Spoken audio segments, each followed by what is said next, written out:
The measure of mastery. Beloved one, every lifetime you have left a mark upon our Holy Mother Earth, sometimes a physical mark, but I mean more the spiritual mark. You have made impact, and you have left a measure of your energy. It is there when you go back and you visit what would be a foreign land or a new place, and you find something that feels familiar. It is because you have left your energy in those places. Everywhere you walk, you leave an imprint. You even have in your world now focusing upon is what is called the carbon footprint, and how big your footprint is in the global focus of energy. Everywhere you have gone in this lifetime and other lifetimes, you have made impact of one sort or another. You have chosen some great challenges and some smaller challenges in order to live your divine being. It was the same for me. Would I travel to far lands to study with great masters at that time? Would I teach some multitudes or just a few? Would I experience the crucifixion or rise up in the resurrection to continue that lifetime? These were some of the choices I looked at in that lifetime. Take yourself back in this moment. Allow yourself that deep breath, and allow yourself to go back to the being that you have been in the Atlantean time, when you were the creator bringing forth new creative inventions, when you were working with crystals, and when you were finding what crystals could do as you are knowing oneness with the energy of the crystal. Allow yourself to feel how you felt, and to see the goal that you had in that lifetime as to how you wanted to use the energy of the crystals. Some of you in a particular lifetime saw the energy of the crystal conveyed to the personal power. Others of you saw the healing energy of the crystal and how it could be used for healing. In the last couple of moments you have traveled, as your historians measure time, back many, many eons of time to a realization, a reality that is true. It is legendary according to some of your history books, if it is mentioned at all, but it is true. It is a true reality that you have lived. You have been there. You have also walked the path of peace with nature in Lemuria. Feel you that peace and know that peace of nature can be found yet. There are some of your trees which have been growing for centuries of time. Allow yourself to sit with them in the mind, and sometimes with the physical body, and to ask of them what they have seen and what they would advise for the future. Everything is open to you, everything. There is nothing that is held away from you. There is nothing that would be denied. It cannot be denied the holy creative child that you are. That is why I encourage you to go for it, to live your dream, to ask of yourself, what is your dream? What do you want to see happening in your own life? What do you want to see happening with a grouping of friends? What do you want to see upon the face of our Holy Mother, the Earth? You are a great master. You have chosen to be in this reality at this time, just as you have chosen many other times when there would be a turning of an age, a time of awakening. You have said, I want to be there for the quickening of the energy. I want to be there to add my energy to it. You are a courageous master. You have come from the place of the heart. That is what the root of the word courageous comes from, ko'ur, the heart. You come from the heart to serve the light, to serve the awakening one more time. The measure of a master. The measure of mastery itself is very simple. The measure of mastery is in time that it takes you to be in the place of turmoil, to understand the place of confusion, and then to come to peace. Sometimes it may take you a decade or longer. They call it a certain stage of life. You may have to live through a certain stage of life. Other times it may take you a couple of weeks. Other times it may take you only a deep breath, and then you come to the place of peace, it says. Whatever happens is good because it serves the atonement. Whatever happens, I add my energy of knowing the blessedness of it, and therefore it is good. So if you want to know the measure of how you as a master are coming along with this journey, if you want the progress report, you can do this for yourself easily. When you get into the place where you do not know what to do, or you feel that everything seems to be at 6s and 7s and nothing is working together, allow yourself the deep breath and come to the place of peace. If it does not happen right away, that is okay. Take another deep breath and ask for peace. If it takes you an hour, a day, a fortnight, even a year to be at peace with something, that is okay. That is the measure of mastery. If you would cast your mind back to a decade ago when you were in a certain situation, and there was perhaps an issue that was very close to your heart and it hurt, now you look at it and you see it differently. You can see the blessing that has been in it and the goodness in it, even though at the time a decade ago it might have been very painful. The measure of mastery can happen with the deep breath in an instant, or it may take longer, and that is okay. There is no judgment, because truly there is no time. In this reality there seems to be time, but in truth it does not matter if it takes you lifetimes before you have lived a certain situation over and over and over, and then finally come to a place where you have said, It really doesn't matter. It really doesn't affect me at all, what they choose to do. But sometimes in a lifetime it seems very important what they have chosen to do, and you can feel very hurt by what they have chosen to do. But then you come to a place where you say, that touches me not. It is their choice. It is what they see to be important that they need to do, and you can let it go.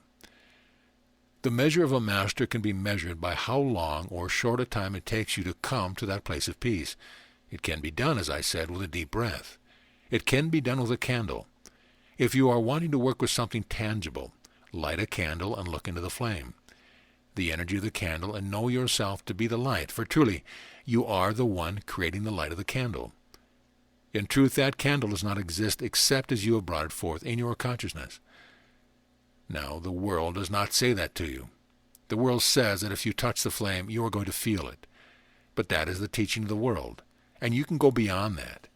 You have seen one snuff out the candle flame with their fingers, and you wonder, how can they do that? That's fire. How can they snuff out the flame with their fingers? You have thought, if I did that, it would be too hot. But if you are in a certain state of mind and you reach out and you squeeze the flame, you can extinguish it with no harm to the fingers. It is a state of mind, the consciousness that makes a difference. However, I would suggest that as you develop trust in knowing the shift of consciousness, for the first few times you snuff the candle flame, you wet your fingers first. It is the state of mind. It is the consciousness that determines what you see your life to be and how you see it to be. Some of you have wondered, why am I here? I enjoy my life. I enjoy traveling. I enjoy my friends. I enjoy the books that I read, but why am I here? Surely there has to be a reason more than that. It is to be the light that lifts up the world. It is to be the master in realization and to know that every issue that comes to you, you have invited. Now sometimes separated ego does not want to hear that. I invited this mess? I invited this relationship? I invited all this abuse? I've invited the illness? I've invited the economic downturn? Yes, you have. In order to know your divine power, in order to know the divine power of choice to live in a different space. That is what I have called the measure of mastery, to be able to choose to live in the space of divine love, a space that knows that no matter what the world is doing, no matter what the body seems to be doing, no matter what anyone else is doing, I am living the I am intelligence. I am love. I am okay. Start with that one. You can understand that one, the human self, I am okay, and you are. You are truly more than okay. But sometimes separated ego does not want to go any farther than that, so you start with, I'm okay, I think, and you are. Allow yourself in every day to celebrate yourself, and by that I mean to look back over the challenges and the experience of this lifetime and to see where you have come. See where you were a decade ago. Separated ego may say, well, a decade ago I was younger, I was prettier, I was more handsome, I had more golden coins, I had more of the worldly accolades. Maybe yes, maybe no. But as you will assess the measure of mastery, you will realize that now you can come to a place of peace much more quickly than you did previously. You can come to the place where you're okay with whatever anyone else chooses. You are okay with whatever the body brings to you. You are okay with every issue because you know that you are more than any issue. Some of the issues feel like big stumbling blocks. You lose a loved one, they do not send you a postcard, and it feels big. But the master of you, and you are a master, comes to know that experience was not a downer, it was not a minus sign, but a plus. And you look at all the treasure that came from whatever issue you've dealt with or are dealing with. You look at all of the expansion of experience that it brings to you instead of looking at all that you've lost, because truly, you never lose anything anyway. You look at all of the positive things that have come out of that experience, all the treasures that have stored away in the treasure chest, and only you know those treasures. You can open the treasure chest and you can take out each jewel and look at it and say, this is the jewel that came from when my parents left. This is the jewel that came when my mate left. At the time I thought it was a piece of coal, an old stone, an old rock. I would have thrown it away. But something told me to put it in the treasure chest. Now I see that there are sparkles on it. It looks different to me. That is the measure of the master, to be able to see the good very quickly in everything that you experience. As you travel the journey of life, there are many opportunities to judge self. That is the first one. You have been taught, even subconsciously by the parents and the peers, that you are not quite good enough. Maybe you did not make the cheerleading squad. Maybe you did not make the first string of the football team. Maybe you were not the best orator. Maybe you did not get the highest grades, etc.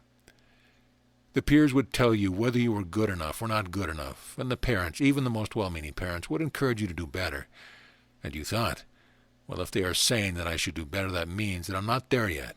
I'm not perfect yet, so I must be imperfect. Your Heavenly Father or Mother sees you as perfect because you have to be. You are the extension of that creative principle. It is neutral. There is no good or bad, less or more. It is, and there is no judgment in it. Allow yourself to know that you are the Master come once again into this experience to let your light shine, to be joyful in the face of sorrow, to be comforting to another one, and to lift him up with hope. Know that always I am here for you. If there is no one else who will listen to you, I will listen to you. Always I hear you when you call. Call upon me.